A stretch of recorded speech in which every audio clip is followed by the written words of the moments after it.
अस्सलाम वालेकुम and welcome to fast sports. You are watching golden boot. I am your host Ali Mirza. ये नजर डालते हैं प्रोग्राम में आज की टॉप स्टोरीज पर। यूएफए चैंपियंस लीग के सनसनीखेज मुकाबले जारी। किलियन एम्बापे की पीएसजी को हुआ बुरी शिकस्त का सामना। फ्रेंच लीग टाइटल विनर को न्यूकैसल ने एक के मुकाबले में 4 गोल्स से शिकस्त देकर मैच अपने नाम कर लिया। मैनचेस्टर सिटी और आरबी लाइप्जिग के दरमियान खेले जाने वाले मैच में सिटी ने लाइप्जिग को एक के मुकाबले में 3 गोल से शिकस्त देकर मैच में फतह हासिल कर ली। यूएफए चैंपियंस लीग में एथलेटिको मैड्रिड और फेनोर्ड के दरमियान खेले जाने वाले मैच में एथलेटिको मैड्रिड ने फेनोर्ड को 2 के मुकाबले में 3 गोल से हराकर मैच अपने नाम कर लिया। बेल्जियन प्रो लीग की बेहतरीन टीम चैंपियंस लीग में फ्लॉप। एंटवर्प को शाख्तार ने 2 के मुकाबले में 3 गोल से शिकस्त दे दी। डॉर्टमुंड और एसी मिलान के दरमियान खेले जाने वाला मैच बगैर नतीजा खत्म। दोनों टीम्स मुकर्ररा वक्त में कोई भी गोल स्कोर न कर पाई। लाजियो और सेल्टिक के दरमियान खेले जाने वाले मैच में लाजियो ने सेल्टिक को 1 के मुकाबले में 2 गोल से शिकस्त देकर मैच में फतह हासिल कर ली। बार्सिलोना और पोर्टो के दरमियान हुआ सनसनीखेज मुकाबला, जिसमें बार्सिलोना ने पोर्टो को 0 के मुकाबले में 1 गोल से शिकस्त देकर मैच अपने नाम कर लिया। चैंपियंस लीग के एक और मैच में स्लोवेनिया ज़्वेज़दा और यंग बॉयज के दरमियान खेले जाने वाला मैच 2-2 गोल से बराबर रहा। फीफा वर्ल्ड कप 2030 पहली बार दुनिया के 6 बड़े-आज़म करेंगे मेजबानी 2030 वर्ल्ड कप की। इंटर मियामी में क्या लियोनेल मेसी का सफर इख्तिताम पजीर हुआ? नए क्लब में जाने की खबरें गर्दिश करने लगी। मैनचेस्टर यूनाइटेड की इंतजामिया अपने फैंस पर हुई बरहम। आखिर इसकी क्या वजह है, देखिए आज के प्रोग्राम में। और चेल्सी के कप्तान पर क्यों लग गई एक मैच की पाबंदी, ये सब कुछ देखिए आज गोल्डन बूट में। अगर आप में टैलेंट है और अपने टैलेंट को शोकेस करना चाहते हैं तो अपनी वीडियोस बनाइए और हमें व्हाट्सएप कीजिए। हम करेंगे आपके टैलेंट को प्रमोट और फीचर करेंगे आपको वीडियोस और बनेंगे लाखों यंगस्टर्स की आवाज़ मुतल्लिका इदारों तक पहुंचाने में। Welcome back to golden boot और हमें ज्वाइन कर चुके हैं Shahryab Afridi. Thank you very much. और जैसे कि आप जानते हैं यूएफए चैंपियंस लीग के सनसनीखेज मुकाबले जारी हैं और एक बहुत ही इंपॉर्टेंट मैच ग्रुप एफ का पीएसजी वर्सेस न्यूकैसल के दरमियान ये मैच हुआ है और सबकी नजरें थी पीएसजी ने अपने प्रीवियस मैचेस में अच्छा खेला है और उम्मीद की जा रही थी कि इस मैच में भी अच्छा परफॉर्मेंस करेगी और ये मैच जीत न सके तो ड्रॉ जरूर कर लेगी, क्योंकि न्यूकैसल वो न्यूकैसल नजर नहीं आ रही थी जो पिछले कुछ अरसे में हमें बहुत ही शानदार परफॉर्मेंसेस उनकी तरफ से देखने को मिल रही थी। लेकिन यहाँ पर हुआ कुछ यूँ है कि पीएसजी को बिल्कुल ही आउट क्लास कर दिया। 4-1 से न्यूकैसल ने यह मैच अपने नाम किया है। इस मैच में क्या हुआ और क्यों ये हालात हुए और किस तरह से जो है वो पीएसजी इतने जो है वो आराम से हार गई है, ये सब कुछ हम आफरीदी से जाने। जी हाँ, बहुत ही शानदार परफॉर्मेंस न्यूकैसल की। अल्मिरॉन जो है 17वें मिनट में पहला गोल करने में कामयाब हुए, फिर 39वें मिनट में डैम बर्न जो है उन्होंने गोल किया अपनी टीम के लिए दूसरा, फिर लॉन्ग स्टाफ 50वें मिनट में तीसरा गोल करने में कामयाब हुआ। उसके बाद पीएसजी को याद आया कि हम भी खेल रहे हैं, हमें भी गोल कर लेना चाहिए। फिर 56वें मिनट में हर्नांडेज जो है उन्होंने गोल किया। उसके बाद जीत तो सकती थी न्यूकैसल, लेकिन उन्होंने मोहर लगा दी अपनी जीत के ऊपर जब शेर जो है उन्होंने गोल किया 91वें मिनट में। ये चौथा गोल था। 1-4 से शिकस्त पीएसजी को। फ्रेंच लीग की title winner team Kylian Mbappe जिस टीम में हो, नज़र आया है वो इख्तलाफात आज फील्ड पे भी किलियन एम्बापे के नासिर अल खलीफी के साथ। ओवरऑल अगर मैं बात करूं तो बहुत ज़्यादा बड़ी विक्ट्री है न्यूकासल के लिए, ख़ास करके 21st सेंचुरी की सबसे बड़ी विक्ट्री अगर कहें तो गलत नहीं होगा। अच्छा। 2003 के बाद पहली बार क्वालिफाई किया है। 2003 में लास्ट टाइम जो किसी प्लेयर ने इनको चैंपियंस लीग में पहुंचाया था तो all time legendary Premier League के खिलाड़ी एलन शेरर ने पहुंचाया था और उसके बाद ये 20 साल बाद पहुंचे हैं और ये मैच पहुंचने के बाद फिर जीत भी गए हैं पीएसजी और से। इस लिहाज से इस तरह जितना वैसे अगर हिस्टोरिकली क्या कहा जाए तो शायद पीएसजी और न्यूकासल थोड़ी सी बेहतर हो हिस्टोरिकली, लेकिन 2011 के बाद जो पीएसजी बनी है और जो अभी पीएसजी खेल रही है वो ऑन पेपर बहुत ज़्यादा बड़ी टीम है एज कम्पेयर टू न्यूकासल। तो बहुत बड़ी विक्ट्री है न्यूकासल के लिए और बहुत ही ज़्यादा बुरी शिकस्त है एम्बापे जैसे खिलाड़ी के लिए। बिल्कुल, हम इसके बारे में मजीद बात करेंगे। पहले स्टैट्स पे एक नज़र डालते हैं और देखते हैं कि मैच के स्टैट्स क्या कहते हैं। ये आप देख रहे हैं यहाँ पर लुइस एनरिके ने ज्वाइन तो किया है पीएसजी, पहला मैच जीती तो थी लेकिन यहाँ पर एक्सपोज हुई है, बुरी तरह से एक्सपोज हुई है। 11 शॉट्स मिले थे उन्हें और दूसरी तरफ एडी हाउ की न्यूकैसल को 12 मिले थे। शॉट्स ऑन टारगेट 2 थे, ये एक सवालिया निशान है बहुत बड़ा पीएसजी जैसी टीम के लिए। 8 जो है वो न्यूकैसल को मिले थे और 8 में 4 को उन्होंने कन्वर्ट किया। पोजीशन आप देख रहे हैं 74%, वही स्पेनिश कोच और वो नज़र भी आया है उनका पोजीशन जो था अफरीदी के ज़्यादा रखा है उन्होंने। 74% पोजीशन रख के भी पीएसजी हार गई है। 26% सिर्फ पोजीशन था न्यूकैसल के पास। पासेस भी आप देख रहे हैं ज़्यादा थे पीएसजी के, कम थे न्यूकैसल के पास, एक्यूरेसी भी ज़्यादा थी। फाउल्स जो है वो भी आप देख रहे हो, कॉर्नर्स 8 मिले हैं पीएसजी को और 1 मिला है न्यूकैसल को। अफरीदी 74% पोजेशन बेस्ड गेम जो है वो खेली तो है, लेकिन रिजल्ट वो नहीं आए। और दूसरी तरफ आप देखें 8 शॉट्स ऑन टारगेट में, जिनमें से 4 कन्वर्ट कर लिए। जी बिल्कुल, अगर मैं थोड़ा सा टेक्टिकली इसको एनालाइज करूं तो न्यूकासल जो थी उनका हाई प्रेस बहुत ज़्यादा तंग किया पूरे मैच में। पीएसजी को समझ ही नहीं आ रही थी कि किस तरह इसके साथ डील किया जाए। वो बहुत ज़्यादा एग्रेसिवली खेल रहे थे। दूसरा मतलब आप एटमॉस्फेयर देख सकते हैं कि कितनी बड़ी ये जो मैच था न्यूकासल के लिए, फैंस भी बहुत ज़्यादा पीछे थे इनके अपने प्लेयर्स के पीछे।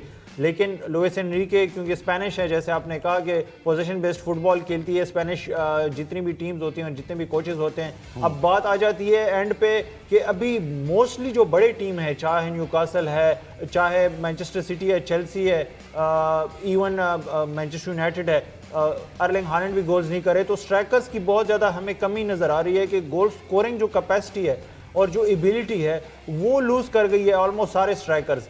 अभी रामोस को आपने लिया, फिर असेंसियो को लिया, फिर कोलो मवानी, ये तीनों प्लेयर्स ऑलमोस्ट एक सिमिलर पोजीशन के खिलाड़ी हैं और मतलब आप एज अ फॉरवर्ड इनको खिलाते हैं mostly strikers, goal scoring players. तो इस टीम में इतने ज़्यादा गोल स्कोरिंग प्लेयर्स होने के बावजूद भी इनका सिर्फ एक गोल करना और मतलब चांसेस भी उस तरह से क्रिएट नहीं किए। डिफेंस भी एक्सपोज नहीं हुआ आपके ख्याल में? जिस तरह हाई प्रेस पे जो है वो चांसेस अवेल तो किए हैं। अब 8 शॉट्स ऑन टारगेट में चले, अगर 2-3 होते तो समझ में आता। एक तो शॉट्स ऑन टारगेट बहुत ज़्यादा थे और जो प्रीवियस न्यूकैसल का मैच था उसमें इतनी अच्छी परफॉर्मेंस नहीं थी। तो पीएसजी क्या सोच रही थी? जो सबसे बड़ी मोटिवेशन थी वो तो चैंपियंस लीग इटसेल्फ था न्यूकासल के लिए। दूसरा, उन्होंने लीग में थोड़ा सा डिसअपॉइंटिंग कुछ मैचेस उनके गए, लेकिन उनका जो शुरुआती फेज था वो सारे टफ मैचेस थे न्यूकासल के लिए, तो उसको थोड़ा सा क्रेडिट आपको देना चाहिए कि वो टफ मैचेस थे इसलिए शायद इतना अच्छा परफॉर्म नहीं कर पाई। लेकिन जो ईएफएल कप में उन्होंने मैनचेस्टर सिटी को अभी रिसेंटली 1-0 से हराया था, वो बड़ी मोटिवेशन थी।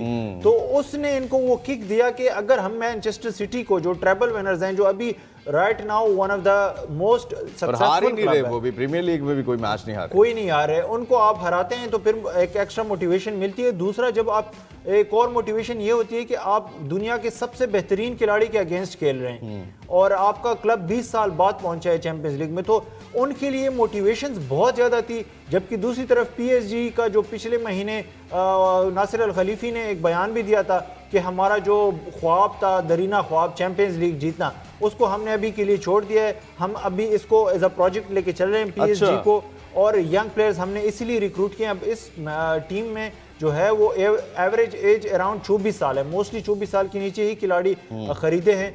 तो अब ऑलरेडी अगर आप एडमिट करते हैं कि हमारे लिए इतनी तो they are just ticking the box कि हम आए हैं और खेल रहे हैं। हाँ, और एक प्रोजेक्ट है। तो और किलियन एम्बापे को क्या हुआ? लाइक वो बिल्कुल ऑफ कलर नजर आए इस पूरे मैच में। शायद उनकी अभी तक की हिस्ट्री का सबसे एक बुरा मैच ये था, तो गलत नहीं होगा कोई भी कुछ भी एक भी वो ड्रिबल नहीं कर पाए पूरे मैच में किसी खिलाड़ी को।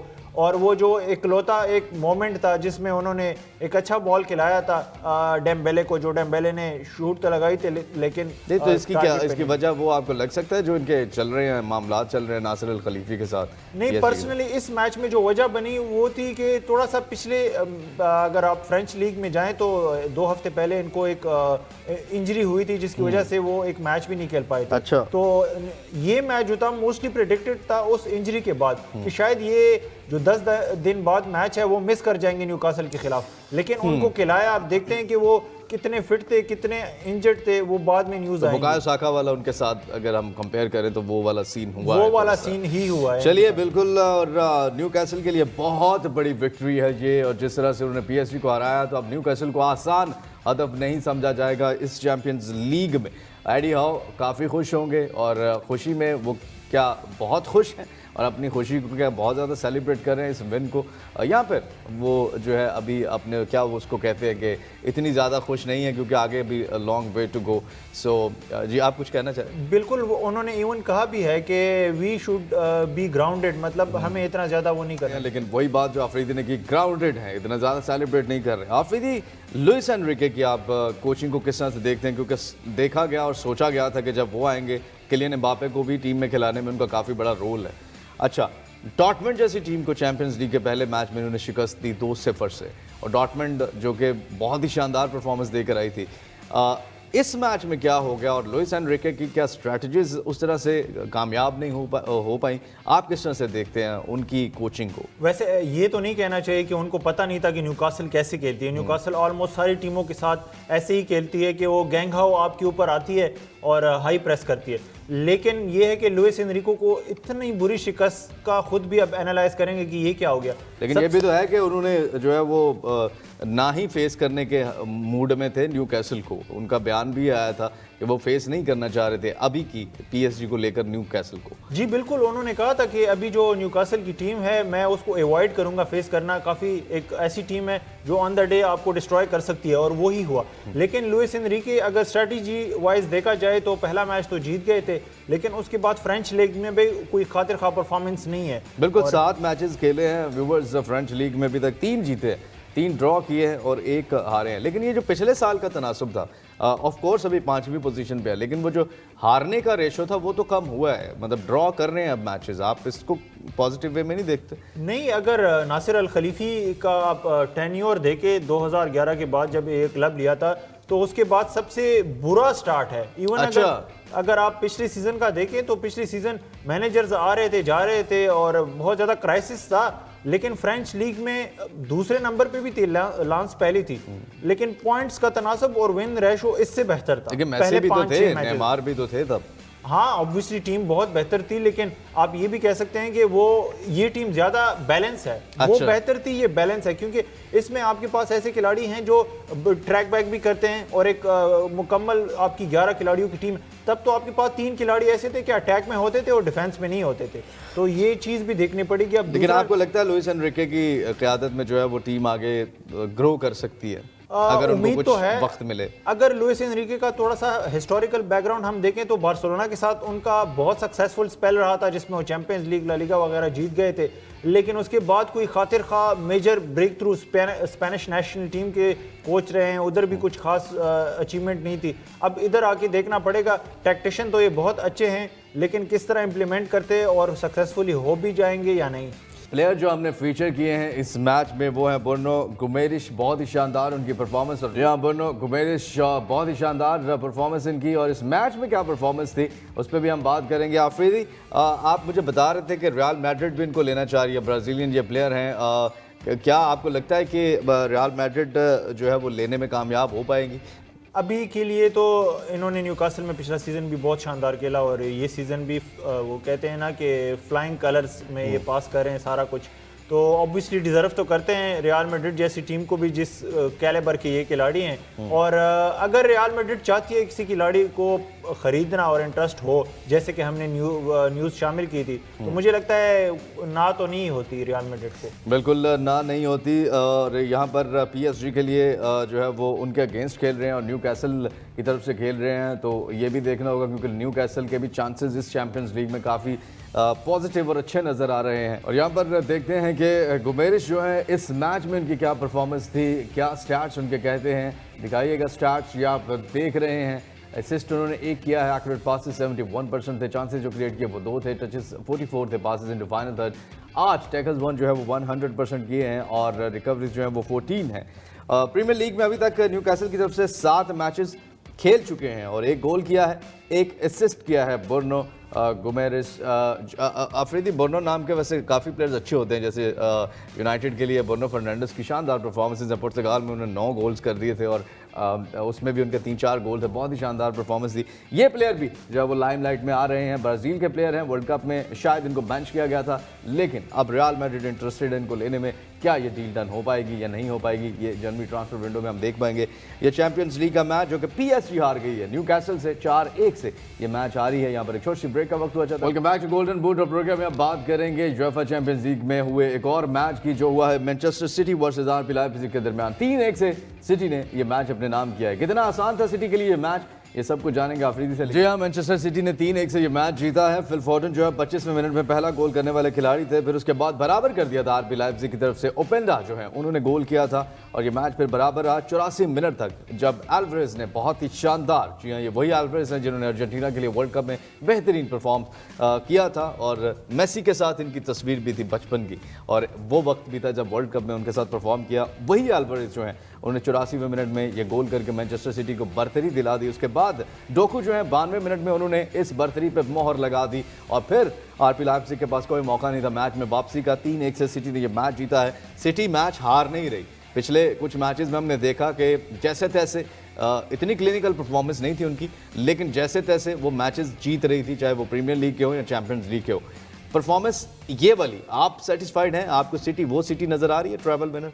जी, इस परफॉर्मेंस की इम्पोर्टेंट बात दो चीज़ें हैं कि इसी हफ्ते में मतलब वो प्रीमियर लीग जब शुरू हुआ तो मैचेस किसी तरह जीत रही थी। इनका यही था कि स्लो स्टार्टर्स हैं, शुरू में मैचेस नहीं जीते, लेकिन इस बार इन्होंने शुरू में मैचेस जीते। अभी एक हफ्ता आया, लग रहा था कि जिस तरह की परफॉर्मेंस है तो कोई सेटिस्फाइड परफॉर्मेंस नहीं है, सेटिस्फैक्शन नहीं थी, तो कोई ना कोई किसी ना किसी मैच में फंस जाएंगे। यही हुआ न्यूकासल के अगेंस्ट, EFL कप में फंसे 1-0 हारे, फिर वोल्व्स के अगेंस्ट दोबारा प्रीमियर लीग में फंसे और हारे। तो 2 मैचेस कंसेक्यूटिवली पेप गार्डियोला की टीम नहीं हारती और जब हारती है तो क्वेश्चन मार्क्स रेज होते हैं। फिर ये परफॉर्मेंस इसलिए भी इंपॉर्टेंट थी कि आरबी लाइप्जिग को ये 2 बार विजिट कर चुके हैं और दोनों बार चैंपियंस लीग में एक बार भी मैच नहीं जीत पाए। दोनों दफा हारे हैं, दोनों बार बराबर किए थे। अच्छा, बराबर तो लेकिन जीत नहीं पाए थे। हालांकि ट्रेबल जीता था लास्ट सीजन, फिर भी आरबी लाइप्जिग के ग्राउंड में ये मैच नहीं जीते। सही। तो वो एक क्वेश्चन मार्क था कि क्या तीसरी बार ये कामयाब होंगे,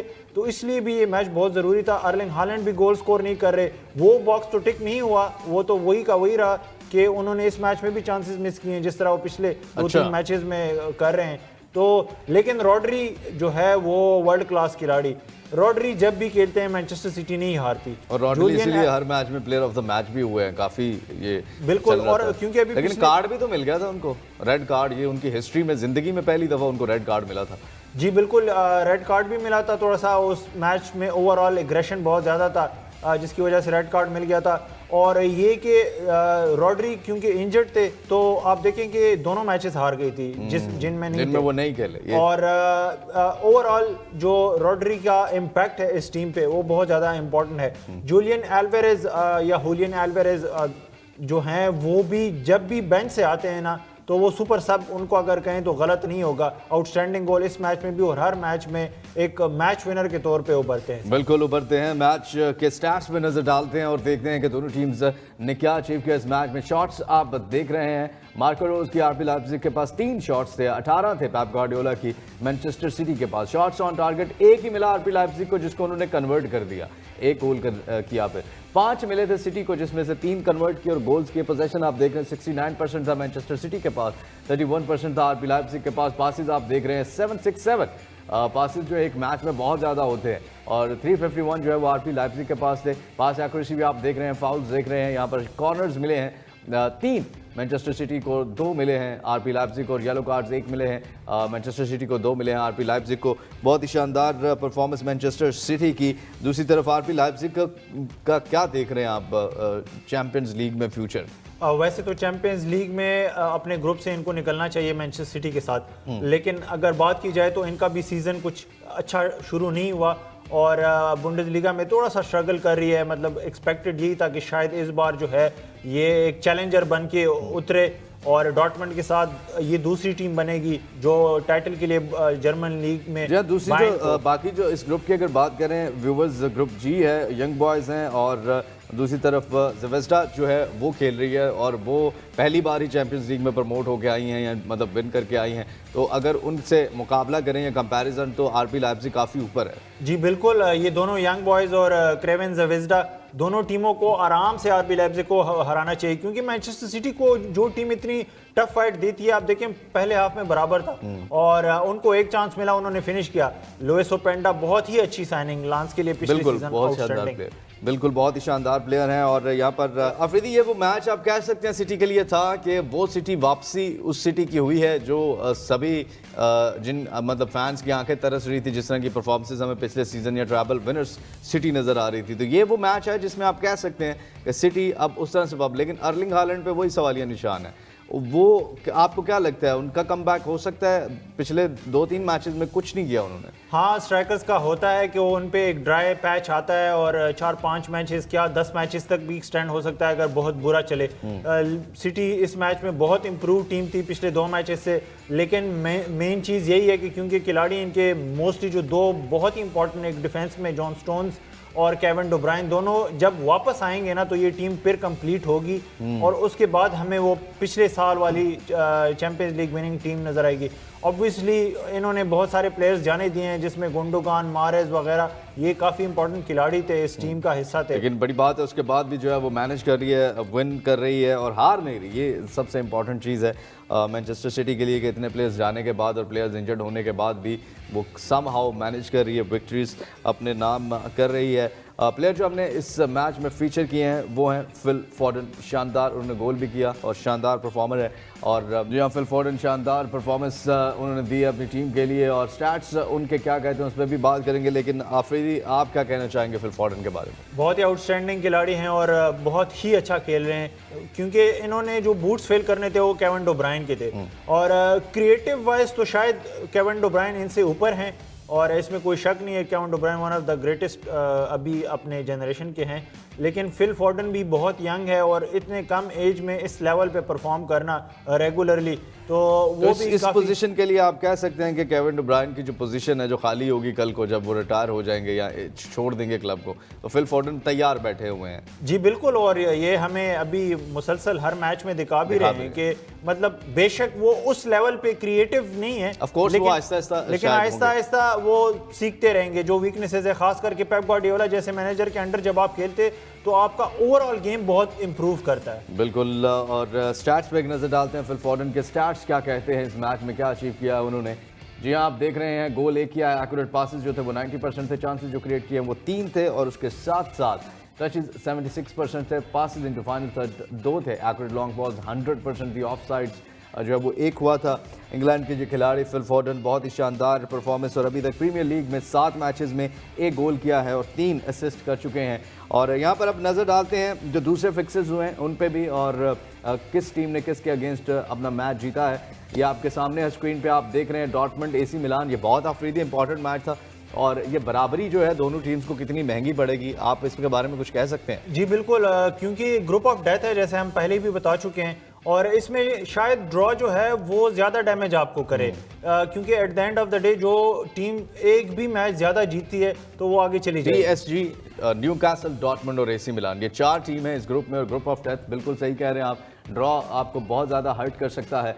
सेल्टिक का मैच हुआ लाजियो के साथ 2-1 से लाजियो ने अपने नाम किया है। FC पोर्टो वर्सेस यहाँ पर बार्सिलोना का मैच जो है वो बार्सिलोना ने 1-0 से जीता है और दूसरी तरफ ज़वेज़दा वर्सेस यंग बॉयज़ का मैच 2-2 गोल से बराबर हुआ है। न्यूकासल का मैच हम डिस्कस कर चुके हैं, RB लाइप्ज़िग का मैच भी डिस्कस कर चुके हैं। बार्सिलोना की विन को आप किस तरह से देखते हैं 1-0 से?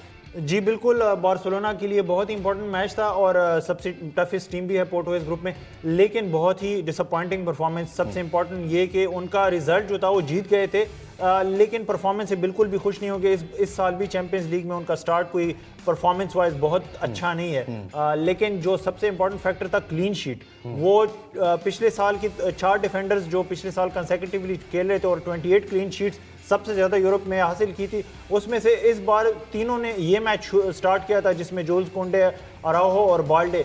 एक जो चेंज हुआ है क्रिस्टियंसन की जगह पे आप कंसेलो को ले आए। कंसेलो अटैकिंग वाइज काफ़ी अच्छे खिलाड़ी हैं, डिफेंसिव वाइज कभी कभार वो स्पेसेस छोड़ जाते हैं, तो ये क्लीन शीट बहुत ज़रूरी थी। बिल्कुल। और बैक टू गोल्डन बूट अब नज़र डालेंगे गोल्डन बूट लेटेस्ट में क्या चल रहा है दुनिया में। वर्ल्ड कप से रिलेटेड पहली न्यूज़ है हमारे पास और ये है 2030 का वर्ल्ड कप और ये सारे ख्वाब चकनाचूर हो गए सऊदी अरब के क्योंकि 2030 के लिए काफ़ी कोशिशें की गई थी यहाँ पर, लेकिन अनाउंस किया गया है Morocco, Portugal and Spain will host the men's soccer World Cup in 2030 with 3 opening matches played in South America, FIFA से। आफरीदी, अगला तो जो है वो अमेरिका में और 3 मैक्सिको और कनाडा में हो रहा है, लेकिन ये जो है सऊदी अरब को दिया जाना था।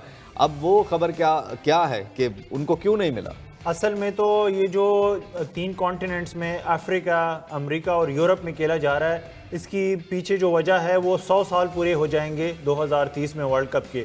1930 में शुरू हुआ था, यूरुग्वाई में पहला टूर्नामेंट हुआ था और इसीलिए यूरुग्वाई में पहला मैच भी इस वर्ल्ड कप खेला जाएगा। फिर अर्जेंटीना और पैराग्वाई में बाकी 2 मैचेस होंगे। तो शुरू के जो 3 मैचेस हैं वो साउथ अमेरिका में होंगे। तो ये 100 साल पूरा होने की एक खुशी में हाँ, एक सेलिब्रेशन की तौर पे है, इसलिए 3 मैचेस। फिर आ जाएगा अफ्रीका में, मोरक्को में खेला जाएगा और फिर यूरोप में। तो मोस्टली अगर देखा जाए तो स्पेन और पुर्तगाल को ये एक वर्ल्ड कप मिला है। पुर्तगाल को पहली बार तारीख में मिला है, स्पेन को 1982 में मिला था जो इटली जीत गई थी। मोरक्को के लिए, मोरक्को दूसरी कंट्री बन गई है 2010 के बाद कि किसी अफ्रीकन नेशन को वर्ल्ड कप मिल रहा है। तो आपने जैसे कहा कि सऊदी अरब ने 2030 के लिए बिड ही नहीं किया।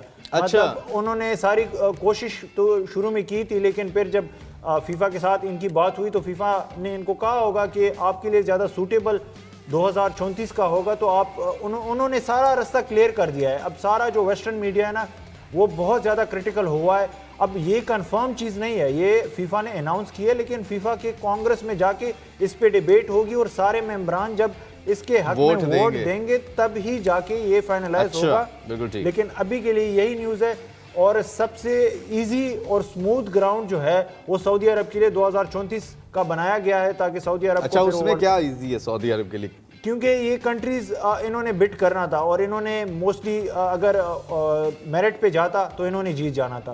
अब यूरोप को भी मिल गया और अफ्रीका को भी मिल गया और आपने मैचेस साउथ अमेरिका को भी दे दिए। ठीक है, तो 2034 में इनमें से कोई टीम या कोई मुल्क जो है वो बिट नहीं कर सकता। ऑलरेडी 3 बरआज़म, अब सिर्फ एक ही बरआज़म रह गया, एशिया। और वो 2034 में सिर्फ एशिया को और ओशियाना जो जिसमें ऑस्ट्रेलिया, न्यूजीलैंड आते हैं, उसको ही बिट की इजाजत और वहां पे सब ने ही सऊदी अरब को पहले से ही कह दिया हुआ है, यानी सऊदी अरब ही वो हेल्ड करेगा। जी बिल्कुल। एशिया के अगर ओशियाना बरआज़म ऑस्ट्रेलिया के अलावा सब ने आशीर्वाद जो है वो सऊदी अरब को दिए, क्योंकि ऑस्ट्रेलिया की वेस्टर्न के साथ काफ़ी अच्छी दोस्ती है और वो भी ये राइट्स वगैरह के पीछे भागते रहते हैं। तो उन्होंने कहा कि हम अलग से बिट करेंगे, लेकिन वो एक ही कंट्री होगी। तो मुझे लगता है सऊदी अरब 2014 तब तक आई थिंक सो कि सऊदी अरब को काफ़ी टाइम मिल जाएगा अपनी सऊदी प्रो लीग को उस लेवल पे लेके जाने में, और काफ़ी ज़्यादा तब तक स्टैब्लिश हो चुकी होगी सऊदी प्रो लीग और अपनी एक मजबूत टीम बना चुके होंगे। जी बिल्कुल। इवन एज अ मुल्क भी वो बहुत अच्छा कम्पीट कर सकते हैं 2034 तक। जी हाँ। नेक्स्ट हमारे पास क्या है? नेक्स्ट खबर जो है वो Chelsea captain Reece James has been handed a 1 match ban and fine for his behaviour and language towards an official during his side's 1-0 defeat by Aston Villa last month. Reece James, क्या कहेंगे इनके बारे में? वैसे तो अगर ये मैं थोड़ा सा चला जाऊं बैकग्राउंड में, एक मैच था, क्योंकि अभी करंटली इंजर्ड भी हैं और मैच में खेल भी नहीं रहे थे, लेकिन हाफ टाइम के दौरान जब टनल में जा रहे थे तो इन्होंने मैच ऑफिशियल को बहुत ही नाजेबा वर्ड्स यूज़ किए, उनको तो एब्यूसिव लैंग्वेज थी। तो मैच ना खेलने की वजह से यूज़ किए या वैसे ही हार रहे थे तो शायद वो हार इनको बर्दाश्त नहीं हो रही थी बेंच पे बैठ के भी, क्योंकि कैप्टन है अब तो उन्होंने इल्जाम दे दिया होगा और साथ में कुछ स्लगिंग भी कर दी। हाँ, तो 90 के पाउंड्स हैं वो इनको जुर्माना किया गया। जुर्माना काफ़ी भारी है और मैच बैन अगर कहा जाए तो सिर्फ एक ही है, बर्नली वाला, उसमें शायद ये वैसे भी ना खेलते क्योंकि इंजरी है। आर्सेनल के मैच में ये अवेलेबल हो। खेल भी लेते तो चेल्सी के तो हालात आपको मालूम ही है कि फ़र्क तो पड़ नहीं रहा वहाँ पे, चाहे बहुत बड़े बड़े खिलाड़ी भी खेले वो भी कोई फ़र्क नहीं डाल रहे। एनीवेज, नेक्स्ट हमारे पास क्या खबर है? नेक्स्ट खबर आपके साथ शेयर करते हैं, बड़ी इंटरेस्टिंग खबर है और वो है Lionel Messi decides he will leave Inter Miami just months after signing. Messi will stay in Miami until 2025, then will move to his next club in his homeland. ये अब क्या खबर आ गई है और इंटर मियामी को छोड़ के चले जाएंगे वाकई में। और मुझे तो लगता है मेसी का ये डिसीजन वैसे अच्छा है कि जाते जाते खूब कैसे कमा लो, इंटर मियामी से भी ले लिए काफ़ी ज़्यादा, और अगर नेक्स्ट क्लब में किसी में जाते हैं तो वहाँ पे भी जो है वो काफ़ी कुछ ले जाएंगे। नहीं, जो लास्ट क्लब में है वो अपनी मोहब्बत की खातिर वो खेलेंगे और उसमें से पैसे इनको कुछ भी नहीं मिलने। अच्छा, वो कौन ये असल में इसमें जो 2025 वाला पार्ट है वो लोग इग्नोर कर रहे हैं, इस वजह से लोगों को लग रहा है कि इंटर मियामी छोड़ रहे हैं। हालांकि इंटर मियामी के साथ इनका कॉन्ट्रैक्ट ही 2025 तक है। अच्छा, ऑप्शन है उसको 1 साल और एक्सटेंड करने की। लेकिन अभी जो खबर आ रही है नेशनल, जो कि अर्जेंटीना का एक न्यूज़ आउटलेट है, उन्होंने दी है कि मेसी ने फैसला कर लिया है कि 2025 तक ही खेलेंगे और उसके बाद जहां से इन्होंने शुरुआत की थी, कहाँ से? नेवल्स ओल्ड बॉयज रोजारियो से, वहां पे वापस जाएंगे अपने गांव में और अपने गांव के बचपन के क्लब के लिए खेलेंगे और उधर ही एंड करेंगे अपना कैरियर। बहुत ही ज़बरदस्त। और वहाँ पे फिर ऑफ कोर्स पैसों के लिए नहीं जाएंगे और जस्ट अपना वो जो एक जेस्चर है वो देंगे अपने क्लब को, और बहुत से नए मैसेज जो है वो डेवलप हो सकते हैं, इनके उस मोटिवेशन मिलेगी इनसे बाकी आने वाले बच्चों को और प्लेयर्स को। नेक्स्ट हमारे पास क्या खबर है आइए आपको दिखाते हैं, और ये है Manchester United looking into how thousands of Galatasaray fans got tickets for home section. जी बिल्कुल, इसको मैं थोड़ा सा एक्सप्लेन करूंगा। ये जो न्यूज़ है शायद बहुत सारे ऑडियंस को, व्यूअर्स को पता नहीं होगा कि जब आप एक ग्राउंड में खेलते हैं तो उसमें जो अवे फैंस होते हैं, फॉर एग्जांपल ये जो मैच था गैलाटासराय का, ये ओल्ड ट्रैफर्ड पे था मैनचेस्टर यूनाइटेड का, तो अवे फैंस के लिए एक स्पेसिफिक स्टैंड होता है, उसी में सिर्फ उतने ही फैंस अलाउड होते हैं। फॉर एग्जांपल 65,000 की कैपेसिटी ओल्ड ट्रैफर्ड की एग्जांपल ले रहा हूँ, उसमें से 5,000 का एक स्टैंड होगा अवे स्टैंड, उसमें सिर्फ गैलाटासराय फैंस बैठ सकते हैं, उसके अलावा पूरे स्टेडियम की कोई भी टिकट उनको नहीं मिल सकती। ठीक है। अब पूरे स्टेडियम में हर स्टैंड में गैलाटासराय के फैंस थे और हंड्रेड्स और थाउजेंड्स में थे। अच्छा। तो अब बहुत तशवीश पाई गई है मैनचेस्टर यूनाइटेड की इंतजामिया में कि ये कैसे पॉसिबल हुआ है। जो खबरें आ रही है यूके से और मैनचेस्टर से वो ये है कि जो मैनचेस्टर में लोग थे, जो टर्किश बेस्ड लोग थे, उन्होंने अपने कजन्स को और अपनी फैमिली मेंबर्स को अपने टिकट्स बेच दिए। उन्होंने मैच देखने जाना नहीं था तो उन्होंने अपने टिकट्स उनको दे दिए, जिसकी वजह से ये एक बहुत ही, वो जो टिकट्स थे जो यूरोपियन फैंस को मिलने थे, जो मैनचेस्टर यूनाइटेड के फैंस को मिलने थे, वो ऑटोमेटिकली जो है वो टर्किश फैन या जो ग्लाटासराय के फैंस हैं उनको मिल गए और वो उन स्टैंड्स में जाकर। तो इस पे कोई एक्शन हुआ अभी एक्शन लेना होगा मैनचेस्टर यूनाइटेड को। अब उनकी इंटरनल जो है उस पे तशवीश जारी है, इन्वेस्टिगेशन कर रहे हैं। लेकिन इसमें जो इंपॉर्टेंट फैक्टर होता है व्यूअर्स, वो ये है कि बाकी स्टैंड्स में क्यों नहीं बैठ सकते, क्योंकि हमें मतलब पास्ट हिस्ट्री में अगर आप जाएं तो बहुत सारे ऐसे इंसिडेंट्स हुए हैं जो मतलब फाइट्स वगैरह हो जाती हैं, लड़ाइयां और फिर बहुत ज़्यादा लड़ाइयां इमोशनल हो जाते हैं। फीफा को लेकर वर्ल्ड जो मैचेस हैं, फुटबॉल के जो मैचेस हैं उनको लेकर काफ़ी ज़्यादा लड़ाइयाँ। वैसे भी आपने पता है पिछले दिनों भी हमें बताया था कि एक स्पेसिफिक जो है वो एरिया बताया जाता है जहाँ पर जाके फिर ये स्पेसिफिक इनकी फाइट्स अरेंज की जाती है जहाँ पर ये लड़ते हैं फैंस। हाँ, क्योंकि अर्ली 90s में ये ग्राउंड्स में ही इनको मौका मिल जाता था अपना, लेकिन अब जो है वो स्पेसिफिक जैसे स्ट्रीट फाइट्स होती हैं, एक स्पेसिफिक जगह होती है और अनाउंस कर दिया जाता है कि जी आप भी आ जाएं, हम भी आ जाएंगे, और वहाँ पर जो फैंस हैं फिर आपस में फाइट्स, वो जो एक भड़ास होती है अपनी, वो निकालते हैं। ये कुछ latest happenings around the world आपके साथ हमने शेयर किया। आज के लिए बस इतना ही। इंशाल्लाह कल आपसे दोबारा मुलाकात होगी, कुछ मजीद मैचेस, कुछ लेटेस्ट हैपनिंग्स और जो दुनिया में चल रही है और पाकिस्तान में फुटबॉल में क्या चल रहा है उसके हवाले से। आप में अगर टैलेंट है और आप अपने फुटबॉल टैलेंट को शोकेस करना चाहते हैं, हमें काफ़ी ज़्यादा वीडियोज़ आपकी मौसूल हो रही हैं जो कि हम कल शामिल भी करेंगे अपने प्रोग्राम में। आप भी बनाइए और हमारे व्हाट्सएप नंबर पर हमें भेजिए 0311 7773868, ये हमारा नंबर है। इस नंबर पर आप भेज सकते हैं और इसके साथ साथ इंशाल्लाह और भी बहुत सी खबरें होंगी आप लोगों के लिए। कल अपने मेज़बान अली मिर्ज़ा और सहर याब अफरीदी को इजाज़त दीजिए। आप इस प्रोग्राम को रिपीट में देख सकते हैं। fastsports.tv हमारी वेबसाइट है और फास्ट स्पोर्ट्स पीके हमारा यूट्यूब चैनल। अपना बहुत सा ख्याल रखिए, देखते रहिए fast sports, home of champions. अल्लाह हाफिज़।